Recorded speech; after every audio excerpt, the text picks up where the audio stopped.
À ce moment-là, il y a, je dirais, deux aspects à ce... C'est pas quelqu'un qui a une question. Ah ben voilà, parce que là, vous avez tout le l'âge. Je tenais carrément professeur. Allez-y. Alors attends, alors là... Ah, si, j'ai une question, je la Oui, pose. premièrement, la patience, alors, à ce moment-là, d'abord, la patience, c'est clair. D'abord, votre prénom, c'est comment? C'est Dominique. Dominique. Alors, est-ce que ça vous va? Parce que là, j'ai deux possibilités. Soit vous racontez tout ce que vous voulez, et puis après, on recommence. Ou alors, on fait un petit travail philosophique. Qu'est-ce que vous choisissez? Allez, travail philosophique, mais j'ai quand même ma question. Vous voyez, alors ça, c'est... Je voudrais vous refaire le film pour ceux qui n'ont pas suivi. Je demande à vous. Vous avez le choix. Je vous demande, vous avez le choix. Soit je vous laisse raconter tout ce que vous voulez, pas de problème, moi je vous demande, démocratie, tout le reste, ou alors on fait un petit travail philosophique. Que me répondez-vous? Il me dit, je veux bien le travail philosophique, mais alors, blablabla. Et là, Dominique, j'ai une question. La manière dont vous avez répondu à ma question, à votre avis, qu'est-ce que ça indique? Ça veut dire que je veux bien jouer avec vous, mais il faut que vous jouiez avec moi aussi. Donc, qu'est-ce que quelqu'un, quand vous lui dites, écoutez, je vous propose A ou B, et il vous sort un truc pareil, qu'est-ce que vous connaissez de la manière de fonctionner de cette personne? Comment elle pense? La même que vous, puisque vous dites qui a une question, et vous ne me laissez pas la poser. Dominique n'existe plus. Oscar n'existe plus. Là, je vais vous proposer un schéma qui n'a rien à voir. Mais ça fait 2 fois que je vous le propose, et 2 fois que vous voulez remettre et vous et moi sur le plateau. Alors, vous remarquez? Oui, sûrement. Ah, sûrement. Alors, ce sûrement est très, très intéressant. Mais vous invitez quelqu'un à manger, ça n'a pas l'air de plaire. Est-ce que tu remarques que ça n'a pas l'air de plaire le pain? Ouais, sûrement. Je vous encourage à ne pas poser de questions. Hein. Mettez pas la main, les mains bien dans le sac, là. Mais, vous voyez, mais ce qui est toujours intéressant, regardez comment en peu de temps, on voit une manière de penser qui commence à émerger. Vous la voyez? Ou non, Dominique? Vous n'avez rien vu. Alors, ça, je vous explique, vous n'avez rien vu. Ne vous inquiétez pas, c'est tout à fait normal. Ce n'est pas une maladie. Les Grecs avaient un nom pour ça. Ils appelaient ça l'ironie tragique. Je vais vous expliquer l'ironie tragique. Qu'est-ce que c'est? Et en gros, c'est que l'ironie, au sens grec étymologique, ça veut dire c'est feindre de ne pas savoir. Hein. Bon. Mais l'ironie tragique, qu'est-ce que c'est? C'est que vous avez un personnage qui est sur la scène de théâtre. Il lui arrive des choses. Tout le monde sait ce qui lui arrive. Les autres personnages, le public, mais lui ne voit rien de ce qui lui arrive. C'est l'ironie tragique. Et c'est drôle parce que d'avoir trouvé ça chez les Grecs, parce que le travail que je fais là, en gros, je copie ce que Socrate fait. Voilà. Et c'est exactement ce qui se passe, c'est qu'on est tellement dans ce que l'on veut dire que ce qui se passe, on ne voit rien. Rien du tout. Mais ce qu'il faut espérer, c'est que d'autres aient vu. Vous n'avez pas vu, je vous demandais, qui a remarqué quoi que ce soit dans le petit dialogue que nous avons eu, ou appelez autre chose, si dialogue vous embête, entre Dominique et moi, qui a remarqué ce qui s'est passé dans la manière de Dominique m'a répondu, qui a remarqué quelque chose. Alors si vous avez remarqué, vous levez la main, vous n'avez rien remarqué, vous êtes un grand timide, surtout gardez la main baissée. Hein, c'est comme ça que, vous voyez, je commence à connaître les rouges, voilà. Qui a remarqué quelque chose, levez la main. Voilà. Une, deux, deux quand même. Oh là. Alors, très bien. Alors, on va essayer. Votre prénom c'est Jean-François. Ah, pardon. Vous avez levé la main aussi? Très timidement. Ah, bah, j'ai Le petit doigt. Ah, vous avez levé le petit doigt, d'accord, vous êtes le genre petit doigt, d'accord. Alors non, parce qu'elle l'avait carrément.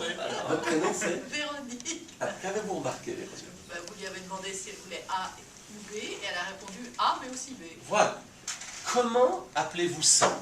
Alors là, c'est terrible, je vous demandais de ce qu'on appelle de conceptualiser. Comment vous appelez ça, faire ça? Allez-y. Vous avez un nom pour ça ou non? Non, mais attendez, et quelqu'un qui a parlé. J'ai entendu une voix. Qui a parlé? Peut lever la main? C'est vous qui avez parlé? Est-ce que vous êtes pressé? Pas du tout. Alors j'adore ce pas du tout. Et, non, vous allez voir, ce pas du tout comme il est merveilleux. Regardez bien. Je suis en train de parler à quelqu'un. Alors moi, tout bêtement, j'attends sa réponse. Du coup, j'entends une voix qui jaillit d'ailleurs. Je demande qui a parlé. La personne lève la main. Et je lui dis, êtes-vous pressé? Elle me fait, pas du tout. À votre avis?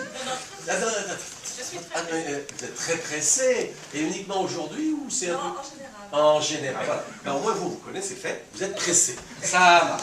Moi j'aime bien, c'est qu'on se connaît petit à petit. Voilà. Donc vous êtes pressé, on vous connaît.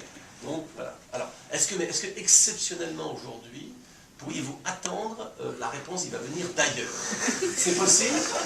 Non, parce que là, maintenant, je suis conscient, je vous demande énormément. Vous savez, bah oui, si vous avez quelqu'un de pressé et que vous lui demandez, attendez que la dame là-bas, un peu lente, et puis je vous dis pas, on risque la crise de nerfs. Plus dans la dame, maintenant c'est vous qui êtes pressé.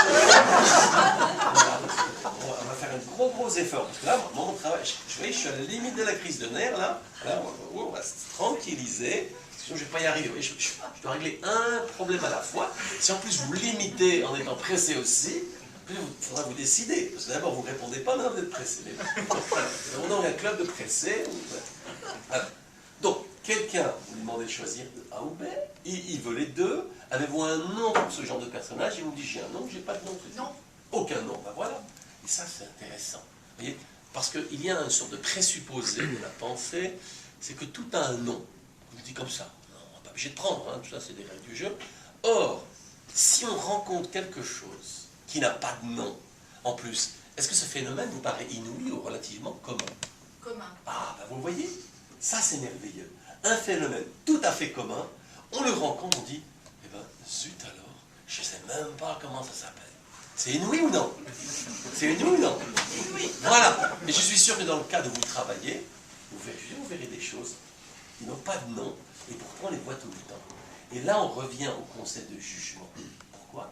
Parce que tout d'un coup, ça pose le problème de juger, de qualifier, de séparer en le nommant.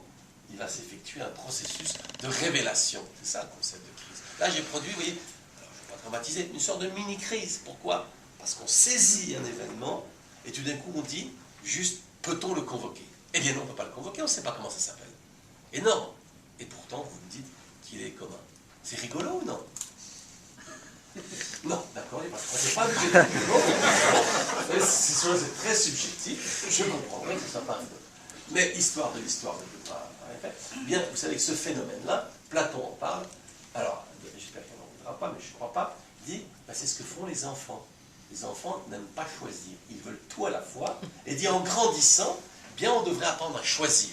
Mais si vous vivez dans le même monde que moi, vous verrez qu'il y a beaucoup de grands-enfants hein, qui n'aiment pas choisir, et bien souvent ils veulent tout à la fois. Ça vous parle, vouloir tout à la fois? Oui. Voilà, donc pas surprise non plus. Non. Mais voilà, bien. Voilà donc un petit peu l'exercice.